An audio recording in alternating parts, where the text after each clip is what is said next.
Estamos de volta com Sala Parlamentar, hoje conversando com o vereador Irã Barbosa, do Partido dos Trabalhadores. No primeiro bloco, o senhor colocou a sua posição quanto à educação geral. Estado, município, o senhor é conhecedor dessa área.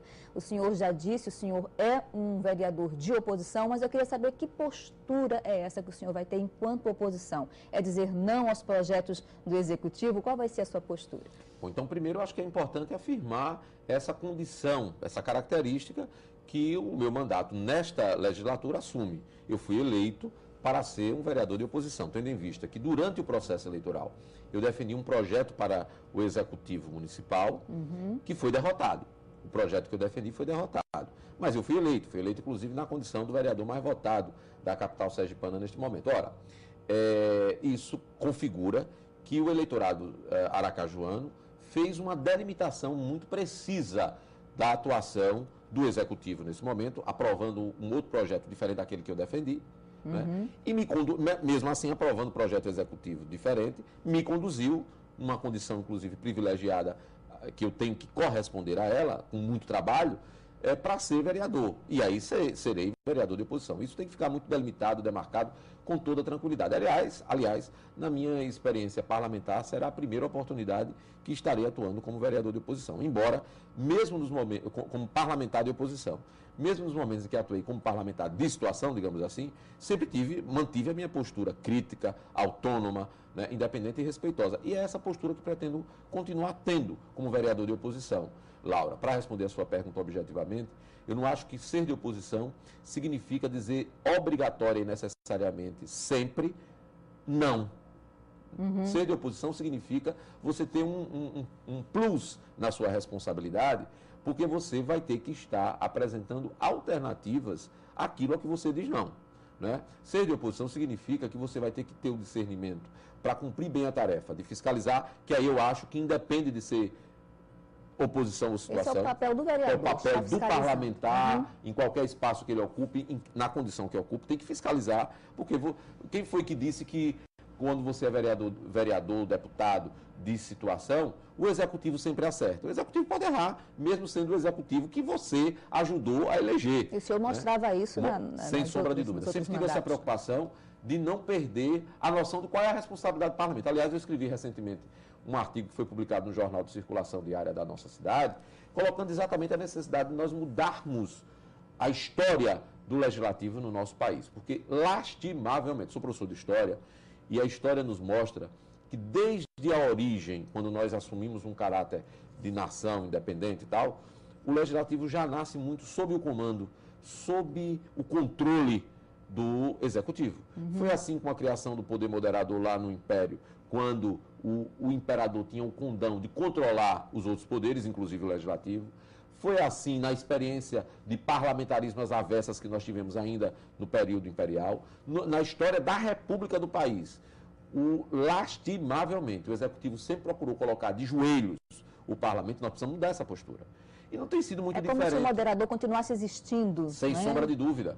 Eu vou a determinadas solenidades onde estão presentes o governador, estão presentes a presidente da Assembleia Legislativa, estão presentes o presidente do Tribunal de Justiça, e as pessoas que organizam o evento, que fazem o cerimonial, terminam dizendo que a autoridade máxima vai falar. Bom, você está diante de 3 autoridades que têm, digamos assim, níveis iguais de responsabilidade e são reconhecidas também como iguais pela República, pelo Estatuto Constitucional da nossa República.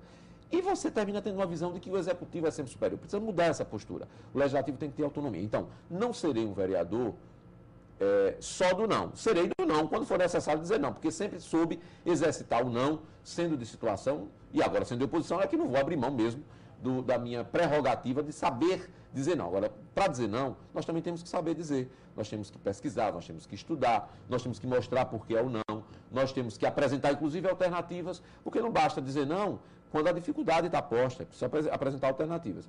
Mas também saberei dizer sim quando entender que as propostas que vierem do Executivo, que forem apresentadas no Parlamento, são propostas importantes para o avanço da nossa sociedade, do nosso processo civilizatório, que estão de acordo com a vontade popular, saberei dizer sim com tranquilidade. Eu acho que esse é o papel de qualquer parlamentar. Agora, claro, sendo de oposição, cumprirei um papel de debater com mais profundidade as questões que entendo que não são necessárias, que são benéficas para a população. Esse é um papel cumprido. Mas o diálogo estará aberto sempre. O senhor não vai se fechar o diálogo de jeito nenhum. Olha, parlamento é o espaço do falar. Falar implica na necessidade do diálogo. Então tem que dialogar permanentemente. Eu acho que o diálogo é importante em todas as situações.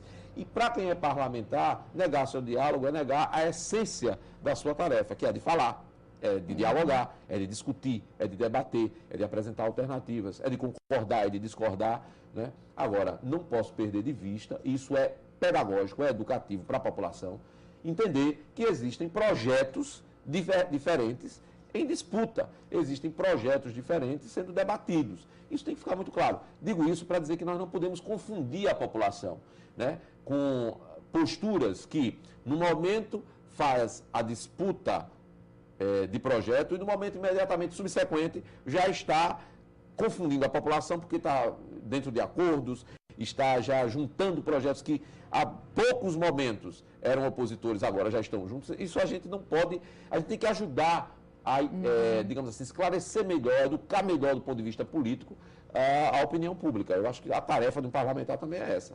E eu vou cumpri-la respeitando os meus princípios políticos, ideológicos, claro, meus princípios humanitários, meus princípios gerais de pessoa humana, mas respeitando minha ideologia, os meus princípios políticos, os princípios do partido ao qual estou filiado, né? E respeitando também o eleitorado que me conduziu a essa condição de vereador na capital sergipana. Isso não pode ser esquecido. Por falar em princípios, o senhor está deixando isso bem claro. Foi seguindo esses princípios que o senhor votou em branco para a mesa diretora? Não participou dessa eleição? Não tenha dúvida. Participei da eleição. Sim, votando em branco, é claro. Exato. Conduzi, inclusive, como presidente, né, no momento da eleição da mesa diretora, porque na condição de vereador mais votado, presidi a sessão em que houve essa eleição. Participei porque entendia que o procedimento interno tinha sido respeitado, portanto, não tinha nenhum problema em legitimar o processo. Agora, o meu voto pessoal foi um voto em branco. Eu queria que você explicasse por que esse voto. Foi um voto em branco, primeiro porque é o seguinte, em respeito aos princípios ideológicos que defendo. Acho que, do ponto de vista ideológico, você tinha apenas uma chapa inscrita. Essa chapa era encabeçada por um vereador do DEM, do Partido Democratas, com o qual eu tenho divergências ideológicas. Isso é público, né? Tenho respeito pelas divergências, mas elas existem, né? Então, do ponto de vista ideológico, eu respeitei. Não fui eleito para fortalecer a política do Partido Democratas. Não fui. Certo. Isso para mim é muito tranquilo, né? Dialogo sem problema nenhum, mas não fui eleito para fortalecer a política do Democratas. Segundo, em respeito aos princípios inclusive políticos, né, dos projetos que defendi. Olha, eu tinha, até outubro, eu tinha defendido um projeto diametralmente oposto ao projeto que foi defendido pelo DEM. Em 1º de janeiro, portanto, no momento imediatamente posterior, eu já vou apoiar o projeto do DEM na Câmara Municipal de Aracaju. Isso seria confundir a opinião pública que me acompanha. Mas o que surpreendeu é que o petista fez parte da mesa, da composição. Isso que surpreendeu. Mesmo assim, o senhor votou em branco. Votei em branco, sim, porque também aí respeitei princípios partidários. Eu quero esclarecer aqui que, do ponto de vista partidário, o Partido dos Trabalhadores, no final do ano de 2011, 2012, no seu congresso, tirou uma resolução. E a resolução dizia que nós não deveríamos, especialmente nas câmaras municipais, compor com os partidos que são considerados adversários do PT. E quais são esses partidos nominados na resolução? DEM, PSDB e PPS. Essa resolução estadual? Não, essa é uma resolução nacional. Do Congresso Nacional do Partido dos Trabalhadores. Não foi uma ala do partido, foi o partido. Foi aprovado, é uma resolução, portanto, válida para o país. Mais do que isto, às vésperas da posse e da eleição da mesa diretora aqui em Aracaju, a executiva municipal do Partido dos Trabalhadores, que é uma instância partidária, deliberativa inclusive, se reuniu para tratar especificamente do tema eleição da mesa diretora da Câmara Municipal de Aracaju. E nessa reunião saiu uma recomendação que dizia 3 coisas que eu vou destacar. que nós não deveríamos compor chapa encabeçada pelo DEM, nem pelo Grupo dos Amorim. 2, que deveríamos tentar construir uma alternativa de chapa que fosse encabeçada pelo PT. E 3, caso essas coisas não acontecessem, caso se configurasse uma impossibilidade de você direcionar o seu voto, os vereadores petistas iriam votar o mais possível em conjunto e em branco. Portanto, além de respeitar os meus princípios ideológicos e políticos, eu respeitei também os princípios e as decisões do meu partido. E também, aí quero dizer, foi uma postura respeitando o meu eleitorado, que não me elegeu para, no primeiro momento de ação como vereador, compor com o DEM que eu estava fazendo oposição durante a campanha eleitoral. Isso não ajuda. O senhor sempre deixa bem claro isso. O senhor é um homem de partido e segue a orientação. Não ajuda a educar politicamente a população, que termina botando todo mundo no meio. Ah, não tem diferença. Tem diferença. Nós só precisamos expô-las, debatê-las, precisamos defendê-las, não é? E ter posturas que mostrem que a diferença existe. Delimitar terreno. Eu acho que era a minha obrigação cumprir esse papel naquele momento. Desejo sucesso para a mesa diretora que foi eleita, porque acho que ajuda se tiver sucesso. Agora, não foi eleita com o meu voto, porque ali eu tinha que marcar posição ideológica, político-partidária e também respeitando o meu eleitorado. E logo de imediato o senhor pega a revisão do plano diretor. Foi um assunto polêmico, continua sendo. O senhor está estudando, está se preparando para debater esse assunto? Olha, na verdade, a revisão do plano diretor, ela teria que ter sido feita há muito tempo atrás. Eu fui vereador em Aracaju, lá no comecinho deste século, né? E lá foi por iniciativa deste parlamentar que está falando com você, Laura, que foi criado dentro da Câmara Municipal de Aracaju uma comissão especial. Eu propus uma resolução que foi aprovada para criar uma comissão especial para discutir a revisão do plano diretor que já tinha que estar ocorrendo naquele momento. Você veja que nós passamos de lá para cá um período longo, né? E esse tema continua em debate. Eu acho que o debate sobre a revisão do plano diretor de Aracaju é um debate que precisa de muito cuidado, de muita seriedade, de muito estudo, de muita análise. Acompanhei, né, mesmo sem estar no mandato, na condição de aracajuano, de cidadão interessado, acompanhei os debates, né, que estavam sendo feitos pela mídia, os debates públicos que aconteciam. Vi que a Câmara tomou a iniciativa de fazer algumas audiências que envolvessem setores diferenciados no debate a respeito da revisão do plano diretor, e acompanhei também a fase final de discussão, que terminou por desconsiderar em muito aquilo que foi produzido através das contribuições que a população formulou nessas audiências. E acho que, de forma acertada, é preciso que o debate seja chamado ao feito, que o debate leve em consideração as contribuições populares. Né? Então, é um desafio que nós vamos, nessa legislatura, possivelmente enfrentar. Né? Enfrentaremos com toda tranquilidade e entendo que o debate sobre o plano diretor da nossa cidade é um debate que interessa a toda a população, não só a população de hoje, do presente, mas é um debate que nós temos que fazer com a responsabilidade e a visão de respeito às gerações futuras, porque o debate sobre o plano diretor é o debate sobre a cidade que temos e a cidade que queremos legar para os nossos sucedâneos, os nossos sucessores, as gerações que virão pela frente. Não é um debate fácil, é muito complexo. E esse debate ele não pode ser instrumentalizado e definido a partir de interesses corporativos, a partir de interesses do mercado, a partir de interesses de setores que querem utilizar o debate para fortalecer o ganho e o lucro pela via da utilização do solo aracajuano, pela via da especulação imobiliária. É um debate que envolve a qualidade de vida que nós queremos legar para a população, que nós queremos ter desde já, porque nós queremos viver bem. E discutir plano diretor é discutir tudo isso, como também discutir os códigos que serão consequência imediata das definições do plano diretor. Né? Como é que o solo urbano vai ser utilizado? Em função de que interesses? Como é que nós vamos garantir que a mobilidade na nossa cidade seja assegurada para todos e de forma tranquila, e não as caos que nós estamos assistindo na nossa cidade.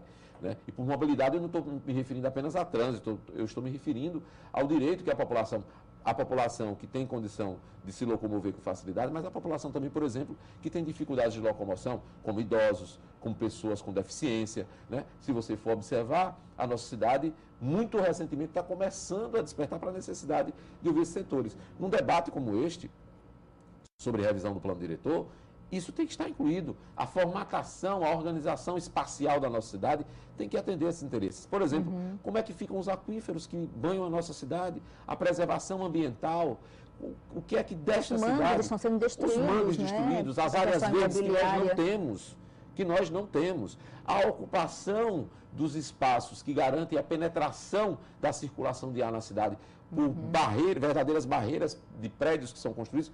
Isso tudo tem que ser debate entre nós, precisa ter consequência, e é no plano diretor e nos códigos seguintes que nós estaremos definindo isso. Portanto, vamos estar definindo coisas concretas no dia a dia da nossa cidade. Vereador, nosso tempo está terminando, mas eu queria a sua posição quanto à questão do transporte público, dos ônibus. Recentemente tivemos um aumento no combustível, vai haver aumento de passagem, as pessoas já estão esperando. Qual é a sua posição em relação a isso? Minha posição é crítica, porque nós precisamos analisar em profundidade não apenas o aumento da tarifa, mas a oferta do serviço público de transporte coletivo para a população.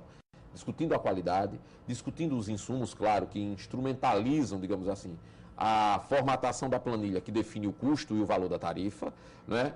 Nós temos que fazer esse debate de forma qualificada. Melhorar a frota, não é? Para que as pessoas possam ter... Garantir que você tenha processo licitatório com transparência, com oportunidade de disputa e a boa disputa para melhorar a condição da oferta do serviço, tanto a qualidade do serviço como o valor que é cobrado da população, garantir que essa qualidade seja fiscalizada, cobrada permanentemente. O debate vinculando imediatamente aumento de combustível com aumento de tarifa é um debate falso, porque nós tivemos períodos em que não houve aumento do valor do combustível, mas houve aumento do valor da tarifa. Como é que faz a compensação disso? Então, é preciso fazer um debate profundo, complexo e, de novo, não para atender apenas a algum setor que tem interesse no lucro, na exploração desse serviço, mas para atender o interesse da população. Então, nós precisamos discutir sempre isso com vistas ao tipo de serviço que é oferecido, à qualidade do serviço que é oferecido, à necessidade da população e também utilizando um método comparativo. Aracaju é uma cidade que facilita a locomoção, porque ela é plana, porque ela é... Um sistema integrado também. É próximo, as distâncias aqui nos ajudam a fazer esse debate. Nós temos que comparar com outras capitais nordestinas e ver que o que o aracajuano paga pela tarifa do transporte coletivo já é um valor elevado. E que o debate não é só de valor de tarifa, é da qualidade do serviço, que, aliás, é muito questionado pela população, porque, de fato, é um serviço precário. Vereador, obrigada, então, por sua participação na sala parlamentar. Sucesso em seu novo mandato. Muito obrigado, estou sempre à disposição. Obrigada a você também que nos acompanha. Um prazer tê-lo aqui conosco. Até o próximo Sala Parlamentar. Tchau.